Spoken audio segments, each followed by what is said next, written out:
Welcome back. Welcome back. It's 22. Marvellous innings. 222. Can we wave to the crowd? Where's YouTube? If there is a crowd. Phil needs a Canadian flag. Yeah. It's good to have you back. That's a pretty cool jacket. Couldn't possibly wear it, but it's quite. They're in that vintage. There you go. Yeah. Everything I've George got, Clark can everything wear I've got that. is He'd retro. probably fit that. George wasn't born when that jacket came. Back on Facebook due to poor Wi-Fi. Self-proclaimed best import to Australia since Hillary Henry. Can you come through the camera though? I assume we're not on. No, we are on. We're on I was going to Facebook. make a joke about TVs and robbery, but We're on Facebook. We're on Facebook. didn't make that joke. Don't do that. Hello, Facebook. We're on Facebook yet because Facebook doesn't work.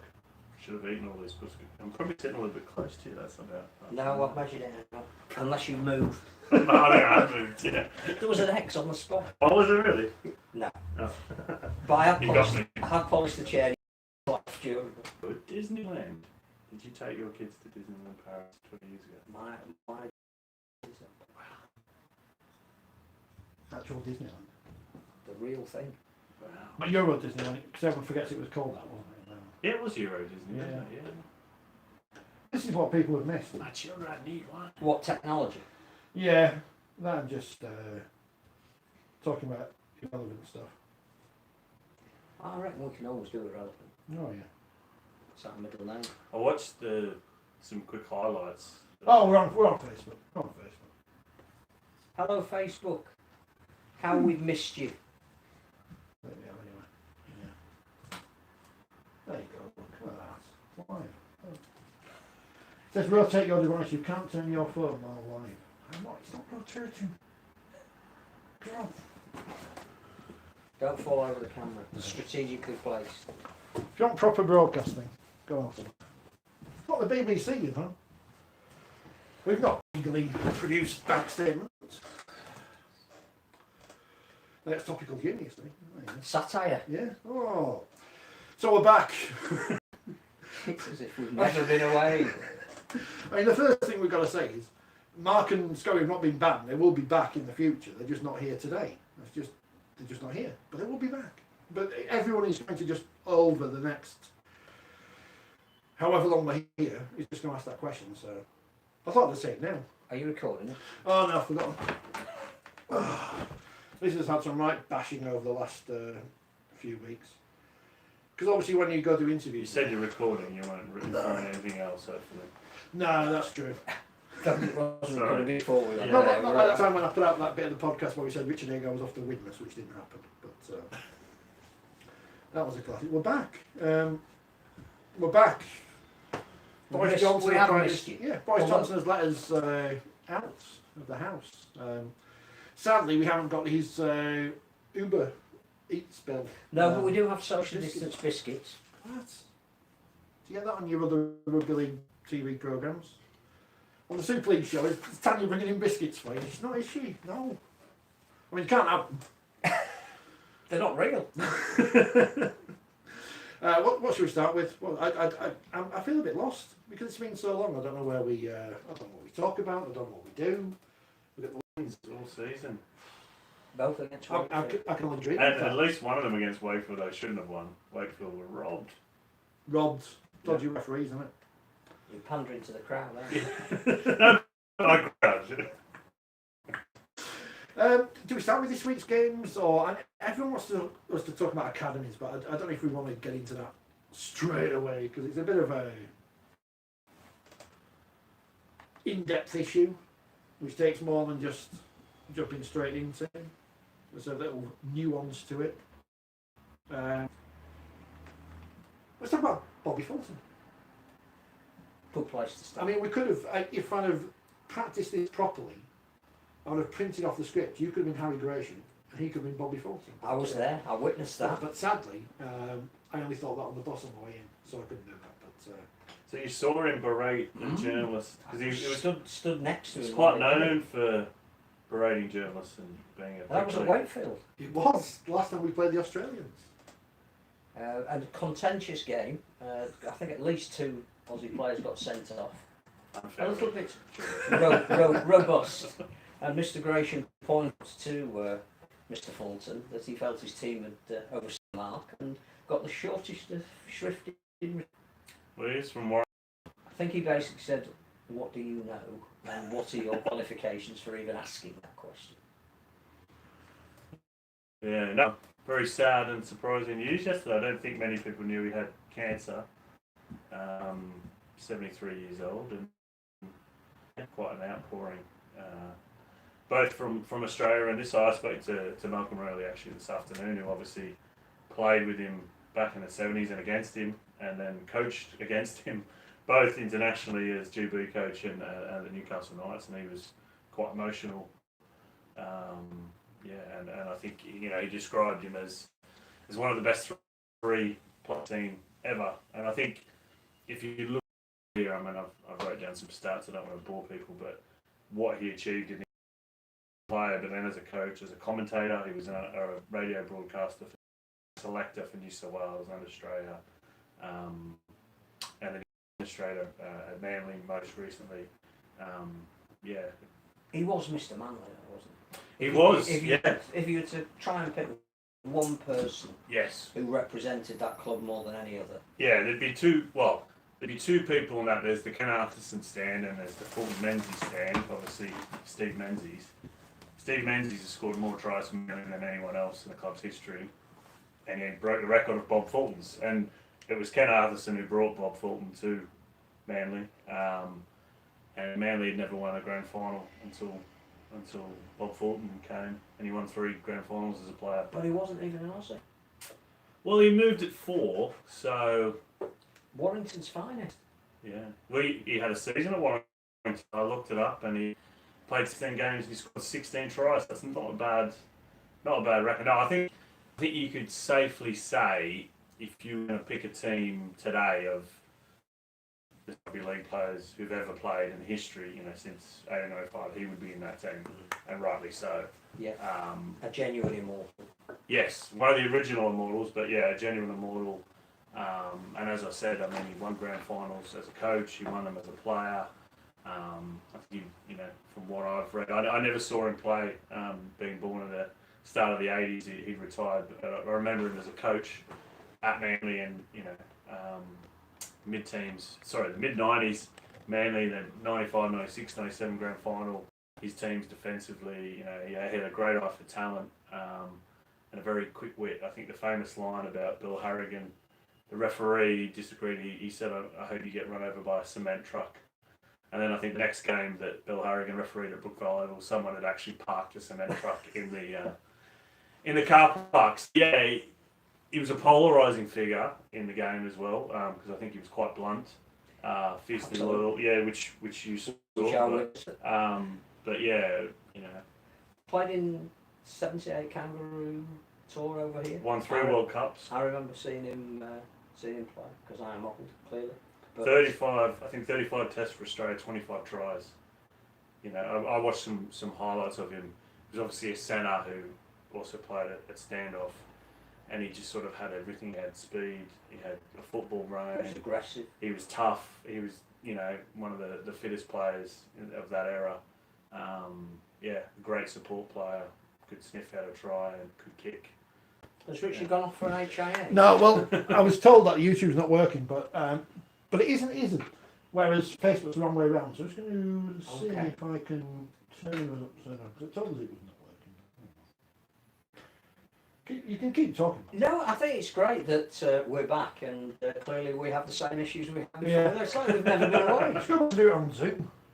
It was easier that way. And then I could talk like this. Like a dog. We're still on It's Zoom. the 15 Forexes that you had before every podcast film. Said the man who was just again hungover yet. And not for the first time or not the last. But no, it's for rugby league in general, particularly for Manly, and it is appropriate that we start, paying tribute to someone we've lost, because we've not been on air live. We've lost a lot of people. The game has not only the great who played, but the good who watched as well. Yeah, that's right. Yeah. Whilst we're pleased to be back, we know that there are some people who may even be close to us who can't watch. And Yes.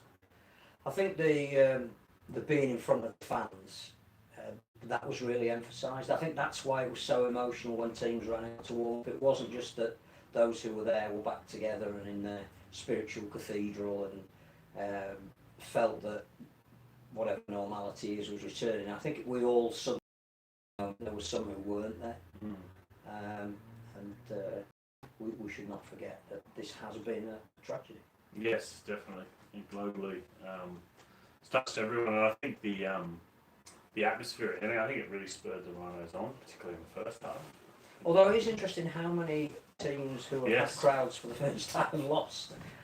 But well, Lee have lost twice, but I don't think they can blame the crowd on that. Derek, I'm going to say goodbye. I've not got a moustache. It's not falling off. No comment, Phil. The other thing it's worth talking about is what we're actually watching at the moment.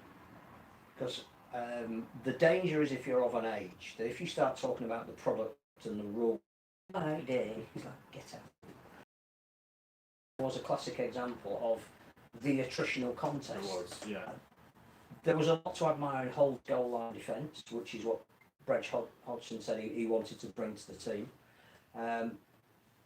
There were some issues about Leeds' malfunctioning attack.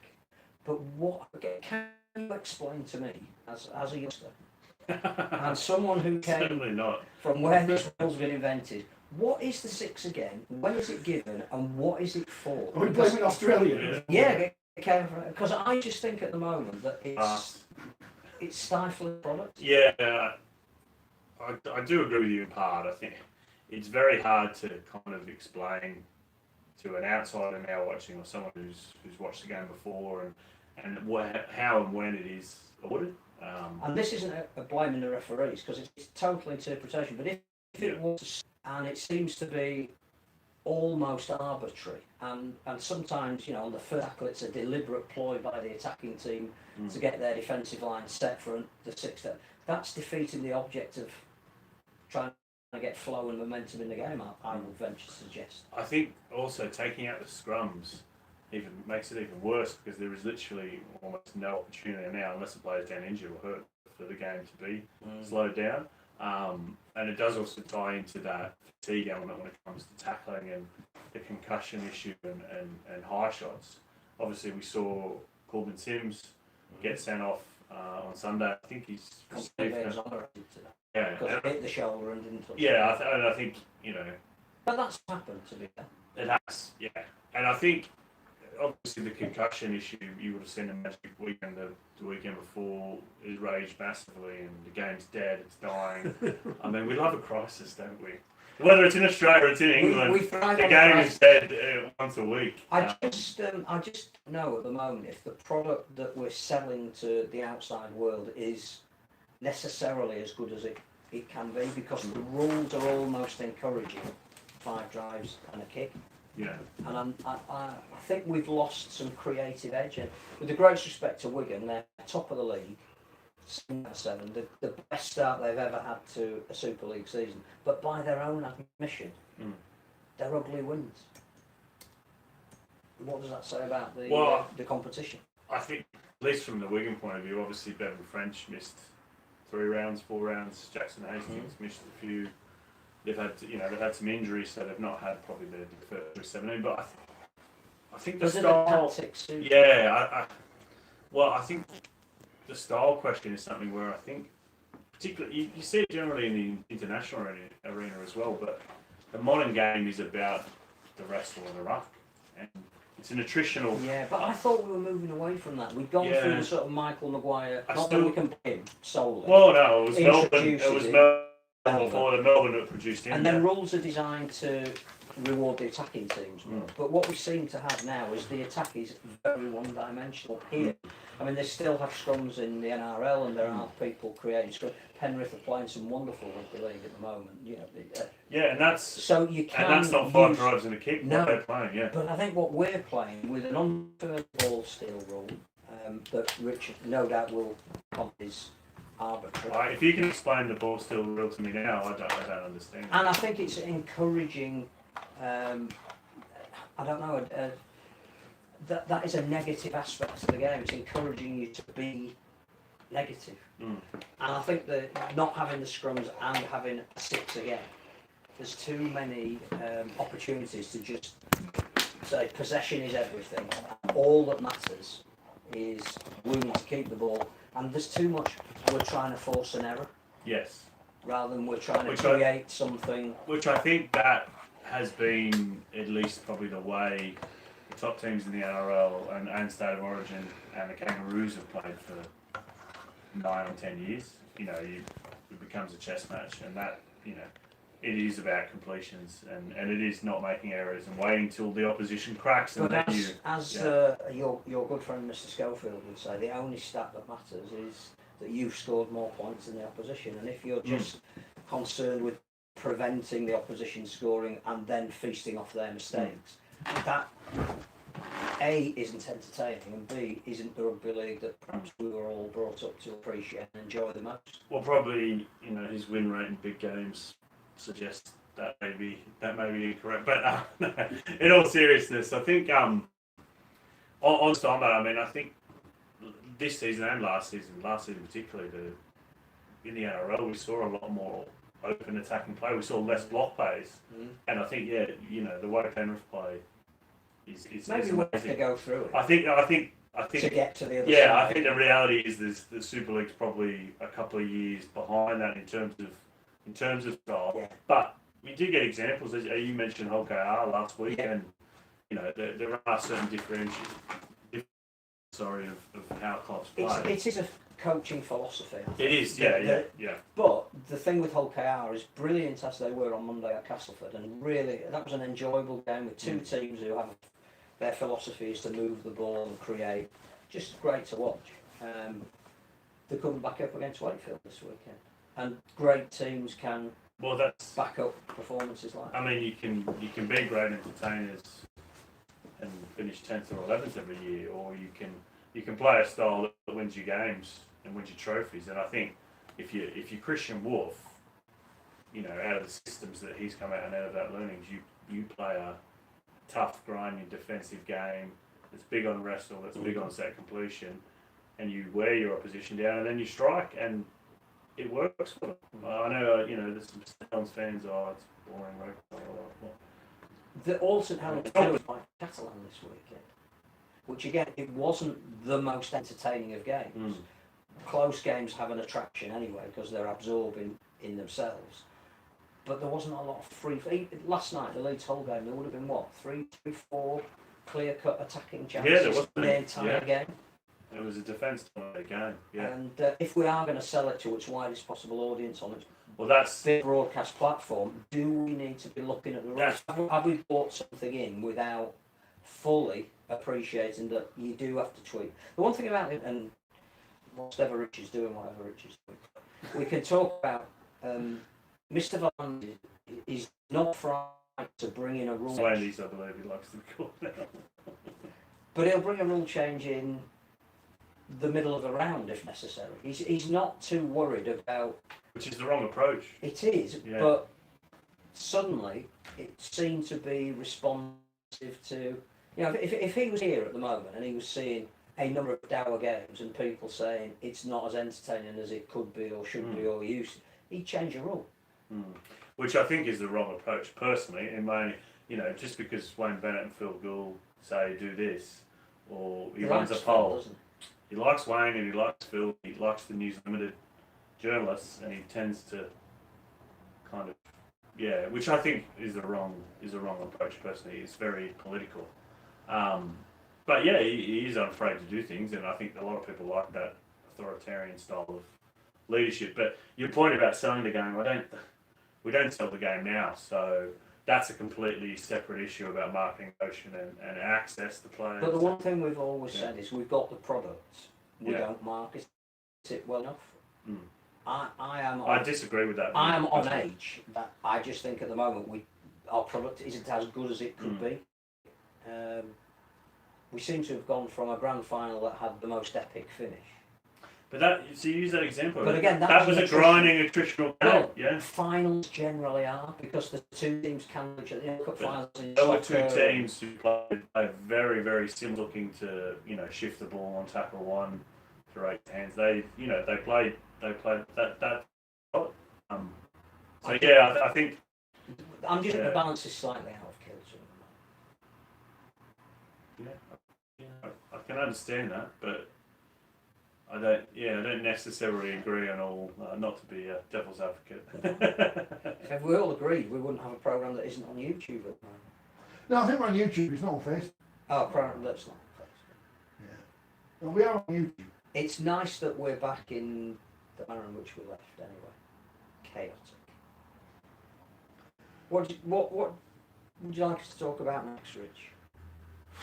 As you're the driver. I'm giving up on Facebook and I'm going to bin that off because that's not working. So apologies to Facebook, but Facebook's rubbish anyway.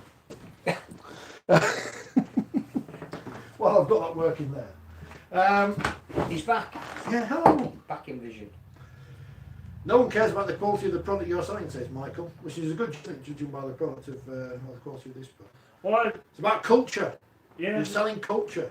There's, I mean, I think I'm not sure if Phil is, but Rich, I think darts is one of those things. I mean, I don't think I've ever really watched more than 4 or 5 seconds. I don't get, it's the pageantry, it's the razzmatazz. I mean, it's obviously not the large-chested women anymore, but there's other things around it. To me, it's not a sport. You might go to the pub and have a few pints to it, but it's huge. It's a product. So I don't necessarily think it's everything on the field. It's more everything that goes around with it. Yeah, I it's the think package. there Which is the Hearns do unbelievably well. But I also think we're not seeing acrobatic tries being scored in the corners at the moment because Tom Johnson's head's been taken off. Because the game isn't producing enough of those moments for every team. The only word I can think of the way we're playing at the moment is conservative.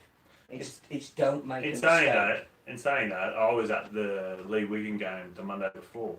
That try that Huddersfield scored against Warrington through the hands. That was. Huddersfield actually are now starting to whatever process is. It's a good they process. Understand what, and it's taken a month to get to the point where they're all singing from the Ian Watson hymn sheet, but they are playing a great combination of aggressive and attacking rugby. And I watched lots of the game against Lee yesterday, just before coming. The last try, much similar, quick ball out to the winger, Jermaine Gilbert kicks through, and I think this sort of symbolised it was 4 Huddersfield players, 3 or 4, all chasing. You didn't see a Lee player. And I still didn't know who to pick up. It was Michael Hunt eventually, but that just sort of shows the effort. They were all there. And in the last minute. The siren had gone. They'd won the game by 30-odd points or whatever. But, there was some really slick ball movement and good process.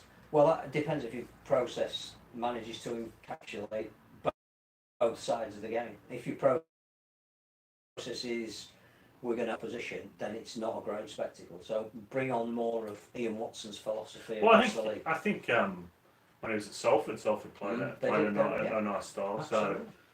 So I think we have got coaches like Darryl Powell and Tony Smith and Ian Watson, Richard Agar to a certain extent that want to play a certain way.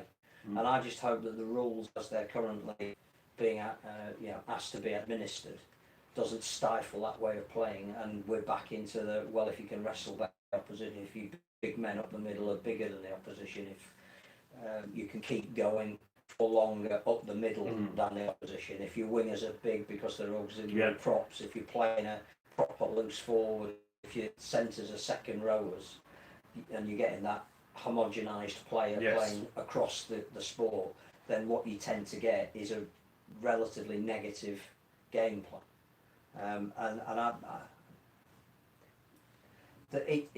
The rules will dictate until we get scrums back, which I think we will once the COVID restrictions are further lessened. That will change the dynamic. But I just think we've got to be careful that we don't change what the game looks like to the extent that we lose why we might have a marketable product.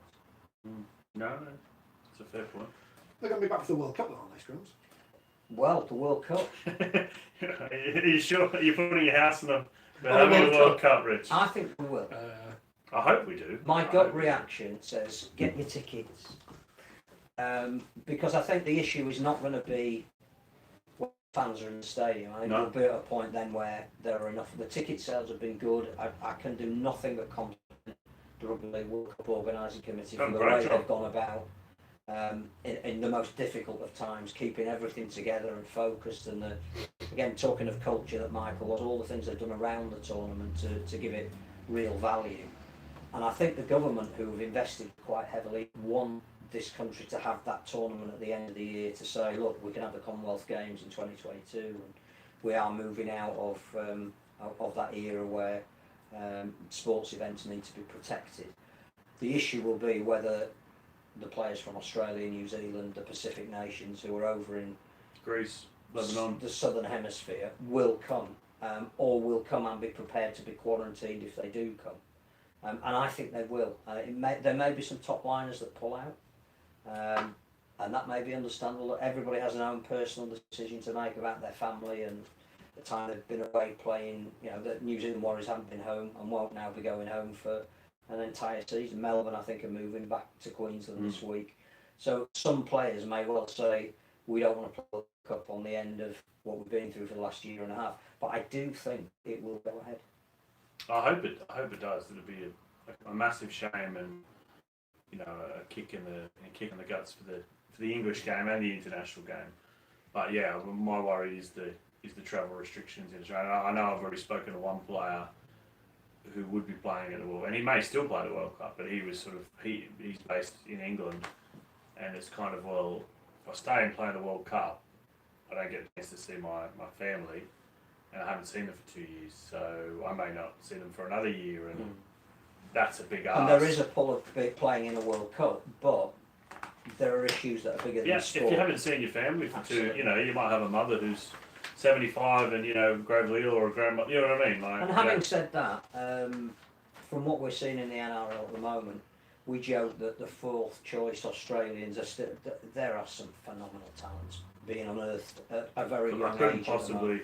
comment, Phil. I'd be accused of bias. But I think there might be some players that are earmarked for the women's tournament. They're going to have some familial decisions to make, and I don't think they've got anything other than absolute respect for whatever they decide, and hopefully there'll still be enough to have the draw as it is envisaged. I know that the only country at the moment that can't train for the Wheelchair World Cup is Norway, because they haven't been allowed to go back. Every other country now is picking squads and they're training, and you would hope that we'll have enough of that tournament is still in its integrity to be meaningful and viable, and wait for the opening match at Newcastle with the new Samoan coaching the team as revealed by George Clark on our programme last week. Sonny Bill Williams and the Johns brothers. What could go wrong with that dream team? I don't know. And whoever else. I'm watching on my laptop via my phone, because I've given up on the Wi-Fi in this building. The picture's got better, but I think it's just the local Wi-Fi. The local internet's rubbish. Everyone's all working from home in the leafy suburbs of North Eastern. Well, the sun's come out, hasn't it? Yeah. So, It's lovely out there. Yeah. well, the picture quality on my laptop's up fine. So I've given up on Facebook, but no one uses Facebook anymore, do they? 'Cause it's full of people trying to sell you stuff. And, they're mining your data. And, Some of us never used it. well, because I follow some Rugby League personalities on social media, and they're full of conspiracy theories, and if it's not Facebook, it's anti-vaxxers and anti-maskers, and some of them might be out of work soon, so, oh well. Pro Academy, anti-vaxxers. Yeah, it'd be a shame, wouldn't it? We'll get on to that in a moment. What else has gone on this weekend? That's in the paper. I bought the paper today, so I'm paying John's wages, so that's good. That someone is. Man, well, usually everyone just tweets it out on social media anyway. Nothing's happening. So I don't need to That's a good endorsement for going out and buying a paper. So if they're going to sign Lee Gaskell, there you go. Is that because Just Huddersfield are totally going to sign okay, to yeah. over here? Yeah. I have a question, which we sort of part spoke about ahead in there last night, which leads on to the World Cup, but in reverse. Do you think there is a danger that Super League is going to lose the bulk of its star box office players whether their contracts are up or not, because of the situation of the difficulty of travel. So whereas in the past you would have a player who would come and written into his agreement might be if we're knocked out of the cup, or if we have a weekend in June where we perhaps have a fixture where we feel that somebody else can come in and take your place without affecting us. You could go back for a couple of weeks, see your family, take care of any business over there, but just make sure you're back for that big game. None of that is happening at the moment, and hasn't happened for quite a while, and it's not on the horizon. Yes. Yeah. So do you think that every club that has a major overseas player is likely to lose that player for next year? I wouldn't say every, because I think, we've seen a few players come over, so we're not mid-season, but early season, regardless, when I thought that was kind of surprising. But I guess if you've got a contract offer and you can't get one in the NRL, then you still need to earn a wage, don't you? Unless you start stacking shells. So I think there still will, but there's a definite danger that some will, because I use the example. So, if you're from Australia and New Zealand, you come over, part of it obviously is the experience of living in England and playing in certain grounds. Yep. Obviously what you're being paid, but it's also it's travel as well. It's travel, yeah. So Luke Dorman, for example, when he played for Castleford, had a young family. He didn't go back to Australia one off season. He went travelling around Italy for 6 weeks. You can't do that now. Yeah, or you can get on a plane and go to Dublin for the weekend, where you might have historical ancestry. Up to Scotland. When you live in Australia, you can't do that on a weekend. You can't go to Croatia or Morocco. No, you'll go an hour and a half for fish and chips, whereas can't even get to New Zealand. An hour and a half on a plane, you're in somewhere like Amsterdam. So exactly. One of the attraction that's a huge attraction. I wouldn't undersell that, particularly for players who've maybe played in the NRL for 10 years and are looking for something different. So also when you consider, and obviously we don't know what's going to happen in the future, but there's been almost a year of constant lockdown, while in Australia and New Zealand there's been about a week of lockdown, and they've been at pubs without masks, and what they have had is very sealed borders. They have. And restrictions. But if you're inside that, you're fine.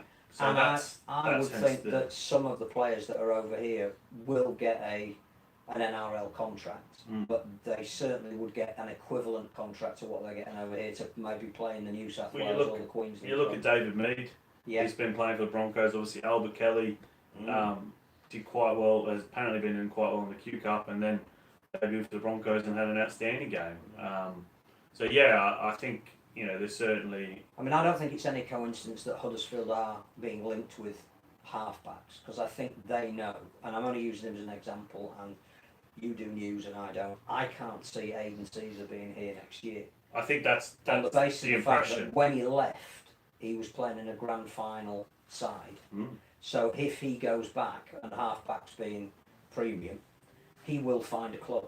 And I just think anybody who would pick up a club or is at the end of coming to the end of their career and maybe wants a couple of seasons playing in the New South Wales Cup or the Queensland Cup, I can't see them staying here. That's going to leave a void in Super League, because they are box office players. And it sort of leads on to the academy a little bit, that are enough quality youngsters coming through that can take the place of those players and keep the interest and the standard as high as it would be. I'm not saying that's why the RFL have made their decision on academies, but the two are linked. I think we're going to lose more players than we'll bring in. No, it's a definite danger, and that's out of all of our hands with COVID and our travel restrictions. I think also playing into that is there's a watering down of talent, because we have 3 tiers. There's players in the Championship who should be playing in Super League. They're good enough to be in Super League, but they're playing the Championship because they can get paid 20 grand and then work part time and make more than if they were in Super League, which is just a terrible business model. It's smart from them, but it means we don't have the best 300 rugby league players in the UK playing in Super League. We have maybe the best 200, and then 80 of those may play in Championship, maybe 20 playing in League One.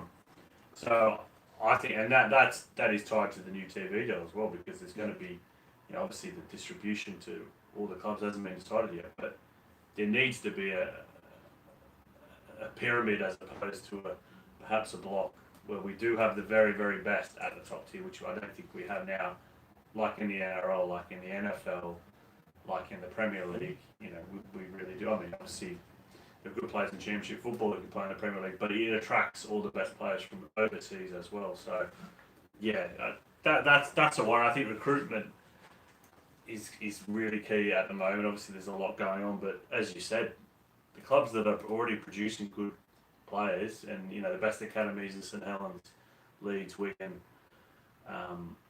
You know, those players are going to be very vital. I'm hoping when Stu's Adventures talking about the shocking camera coverage, he's talking about the TV and not this. One can only hope, anyway. Would you like to talk about academies rather than, because I've forgotten how much the letters page in League Express annoys me.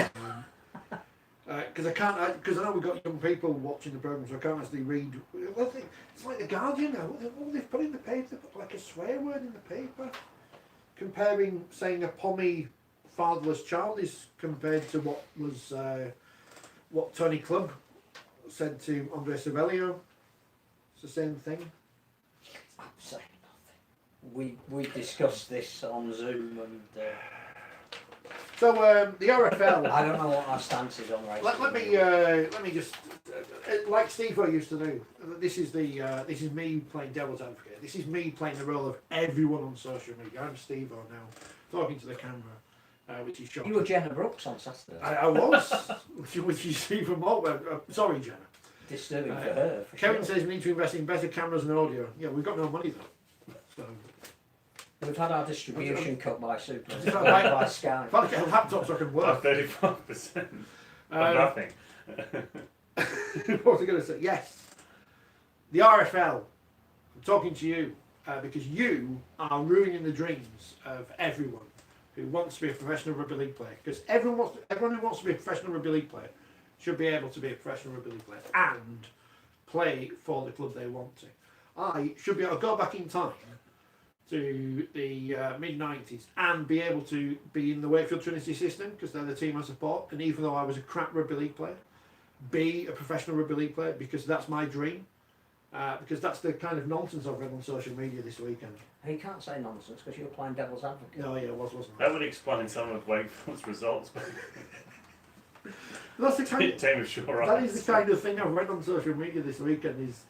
These decisions are going to ruin the dreams of people. But in reality, not everyone gets to win the pony.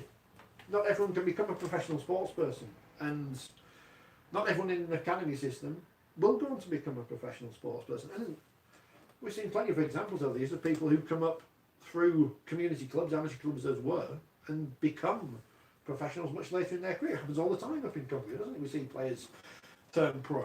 It's not the end of your potential sporting life. Alex Swansea. He's the obvious example. If we're going to keep going back in time and saying, well, Club X produced XYZ NRL players, well, if we're choosing parts of history, do we also say, well, Club X also not done this going forward? We can't pick and choose what parts of history we choose to discuss. All these people on social media don't know, as we don't know, what was in every bid, which was discussed by the independent panel. They're an independent panel, and yet we sit here and go, well, Ralph must have said, no, it has to be that one, and it has to be that one. Yeah, I think we need an independent panel. I don't know why everyone's upset about it. The problem is that I don't think we can talk about individual clubs. No. Because A, we don't know what the criteria were, and B, we don't know how those individual clubs measure up to that criteria. What I think you can extrapolate from this there are three issues behind it. One is clearly there is not as much money in the sport as there was, and that is going to have an economic ramification throughout the game. At every level, and this is a manifestation of it. I think the second thing is there are not enough players playing the game at the moment, and you can only have cream rising to the top if you've got a lot of milk being fed in at the bottom, and it's not drying up, but it's not at the same level as it used to be. So you have to do something to ensure that those who are coming out right at the top level have a better than average chance of playing at Super League. So you need to define what you mean by the word elite. I think the third thing is that the message has to be clearer. that is coming out about this, because as far as I can tell from the quotes that are in the papers today, from what was briefings that were given by the RFL, nobody is being told they cannot have an academy. They're being told at what level they can have an academy. So 10 teams can now have an elite academy. Every other club can have a development academy that is linked to a college or a high school academy. That there is nobody who is playing the game that is going to be distance from playing the game. What level you play at will be determined. And I'm not sure that's necessarily a bad thing, which is not to say the clubs who are in should be in and the clubs who are out should be out. I think that is a totally separate argument. The issue seems to me that we need a roadmap for the sport. We've said it throughout the last, 14, 15 months when we haven't been together. No, we've been saying it for years. And a roadmap might well be emerging from this academy restructuring, that if there is less money, where do you put it for maximum value? And geography was another thing that they mentioned. And if you've got 2 or 3 teams that are in exactly the same area that are competing for a much more limited resource, upon what criteria do you make the decision that one gets it and one doesn't? So I don't think there's any merit in saying, oh well, you know, John Bateman came from Bradford, therefore Bradford should have an elite. I think the RFL need to answer how they've come up with their decision, but I can see the logic and the rationale, and it's almost like they've got their arm up their back anyway, because they don't know how much money they're getting from this new TV deal. Well, wasn't it with the academy process, Sport England were involved in it, and obviously the funding from Sport England is tied to participation levels, and they've gone down.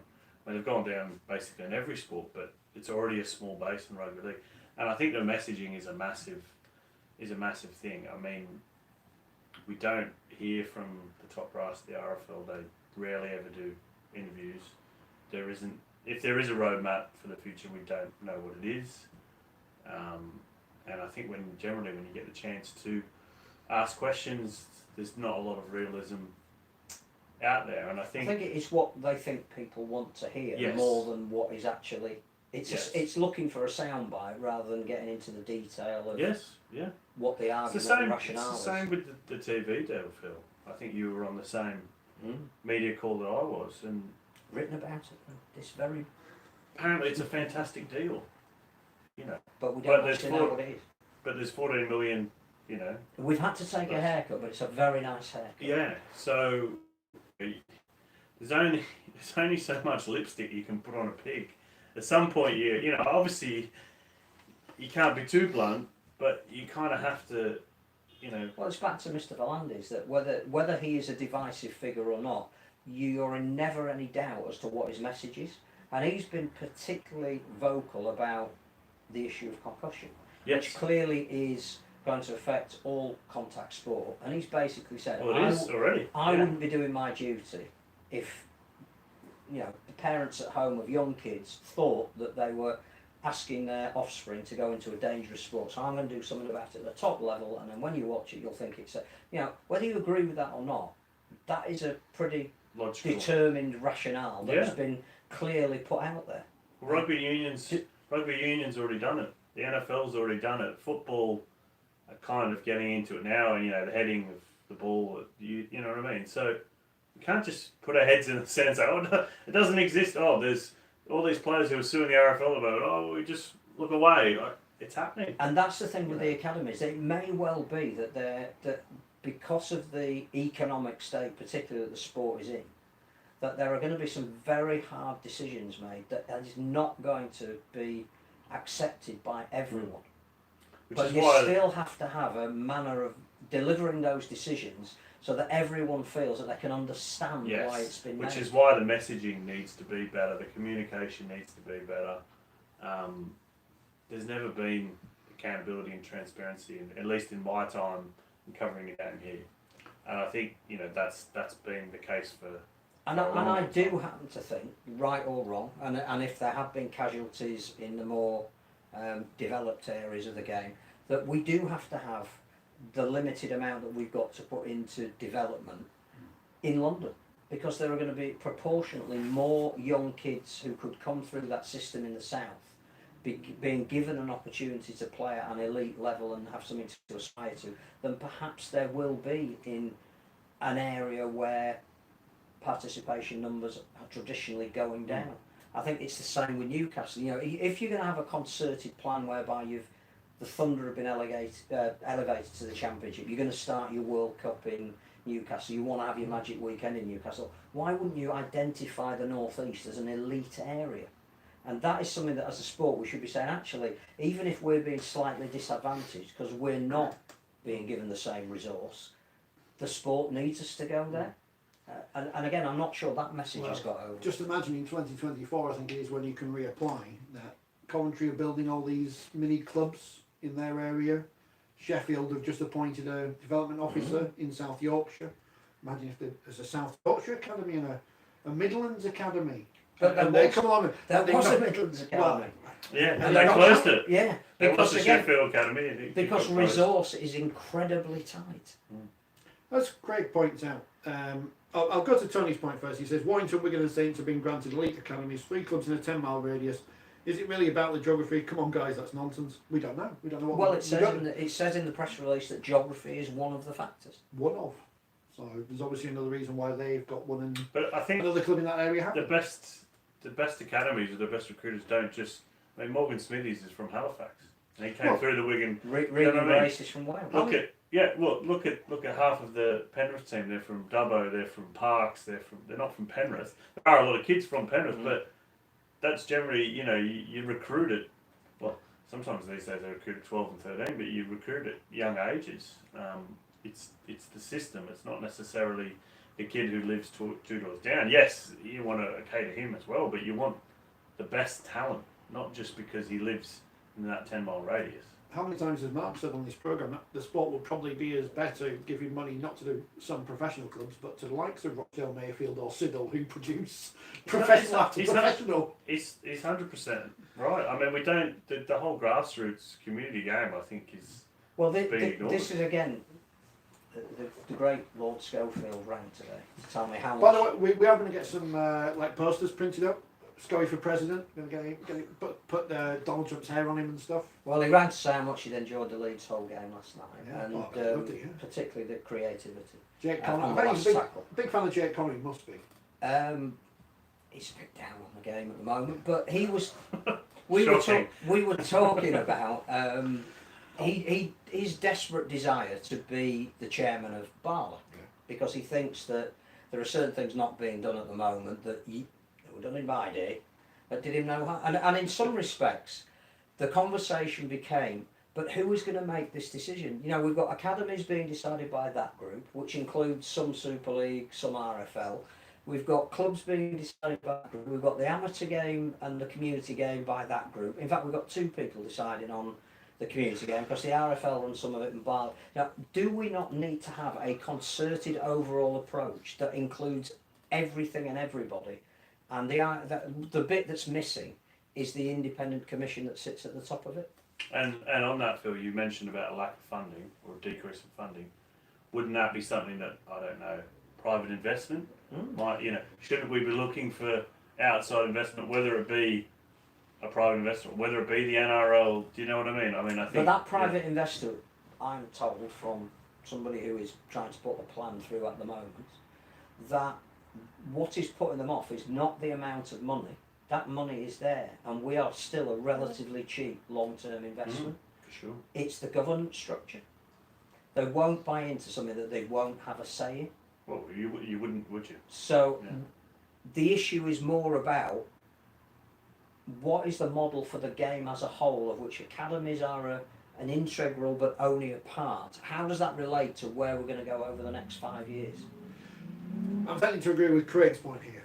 He says there are plenty of young players out there not given a chance to play with no reserves. Clubs can't afford to have a reserve team, but can afford to get a third-rate Aussie from down under. It's true, and everyone knows it's true. I think that is tied into the promotion and relegation argument. And there's another key element. If you can bring in, a halfback who's had 100 NRL games, and you need to stay up. or are you going to play a Would 19-year-old Hull halfback in your KR system? have played Mikey Lewis as often as they did last year if they'd been relegation? No. Because this year, when it's back, and it might be that he hasn't trained at the same level, I don't know. So now he has to go out to York to prove himself again to Hull KR. Now, Would they have signed Adam Quinlan when they did if there was a 19-year-old local? No, because they know Adam Quinlan is a good Super League player. He's proved it at St Helens and elsewhere. I also think that there is an issue about what is elite, and if you've got a finite amount of money in your competition, it can really only go to the. I think the figure is 1 in 400 of the kids playing rugby league at the moment in a scholarship or an academy system will end up playing in Super League, which is compared to other sports apparently not a bad ratio. But there's a hell of a lot of investment there that you've got to put in over a long period of time to get better numbers. We haven't got that time or money at the moment. Not every young player will make it, and that's just the truth that's been there from day one. But then you need to define make it. I think anybody who pulls on a boot and plays in a semi-professional environment has made it. But it's a debate that I think a lot of people have waded into because they've seen a headline, there are no academies at certain places. And actually, the thinking behind why they're doing what they're doing and the manner of the people who've been involved in deciding what they're doing, in that Dean Andrew, I don't think anybody could question his integrity and B, independence. You know, he's been a past president of the RFL. He's done wonders with the game in the armed forces. He doesn't have a horse to ride in a race. And Sport England. So whoever else has been on that panel, those two people are as near as we're going to get to independent. But as ever, it's like if a player makes a mistake on the field, we'll still blame the referee. In this situation, instead of clubs getting their own house in order, we'll blame the RFL. We'll come out and release a statement. We'll come out and have our people who work for our academies or put bids together come out on Twitter and say this, that and the other, despite not knowing the full reasons why. Should they have got those reasons quicker? Yes, but they haven't. So why not wait until you find out why? I think the most ironic thing I saw over the weekend was that the London Bradford game and the Bradford away fans singing the RFL are corrupt, when Bradford are owned by a former head of the RFL, and there's obviously question marks about the RFL's dealings with Bradford over it. You know what I mean? Yeah. Which again, I mean, changed slightly, and I think been more than happy to get the reaction of people who are. I don't think there's anything else we can say about the academies because we don't know. We need a concerted overall approach to where the game is going, and the academies are a part that are highlighting all of the issues that are in the game at the moment, and those issues predominantly are we're geographically restricted, which means we're not growing, so we're not going to get external investment. Our participation numbers are falling, and that that is the RFL have said that, so that's not a criticism we're levying at them, and there is not enough money to go round and do everything we want to do. We don't have development officers anymore, which Sport England funded. This is Sport England sitting on a panel saying if you still want to have our money, this is what you need to do to put your own house in order. But there will be further debate when the details come out about charging people who are involved in the community game a levy to the governing body to be part of it, which happens in virtually every other sport. That is being stipulated by Sport England. That you want your money from central government, it's attached to certain conditions. One of the conditions is people have got to be buying into being part of the sport. If you want us to give you £25 million, you've got to show that you can raise £10 million. And if that's the way of the world, we have to react to that. Michael was asking if there's a list of numbers who've come through each club. I think there is, isn't there? Yes, one of the criteria is the number of players that have come through every academy and made it to first team level going back, I think, to 2014. And the only thing we do know, because they've admitted it themselves, is that Castleford were bottom of that list. And that was one of the reasons why their bid wasn't deemed to be in that geographical region as good as the other club. Why Bradford going back home? Because it was too expensive when they played there last time. There's an What was unanswered For the last ever last game, ever yeah. game, wasn't Yeah. it? the last. Well, they sold off all the programmes, and now they've they've got one of those. They've fallen in value now. Don't take them to Dickinson's Real Deal. You're screwed. There is a question here that does need to be asked, and again at this stage it's only a question because I don't know who would give the answer. But clearly, when Bradford moved away from Odsal, one of the reasons they went was because the lease owned by the RFL was deemed to be too restrictive, which we believe was in the realm of about £72,000 a year to play at Odsal. And because there were terms and conditions attached to the lease about repairing the venue, they moved to Dewsbury. They have now signed a new 18-month lease with the RFL to move back starting this weekend. But we don't know under what terms. Are the RFL losing money now because the deal is Bradford are going back to Odsal? Again, if you are looking at the sport in the whole, and you're looking at the resource that the RFL have got, what is happening? Do the details of that deal not need to be made public? I would venture that they probably do. I would venture that they won't be.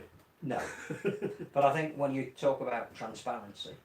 Well, that's down, not to be cynical, Phil.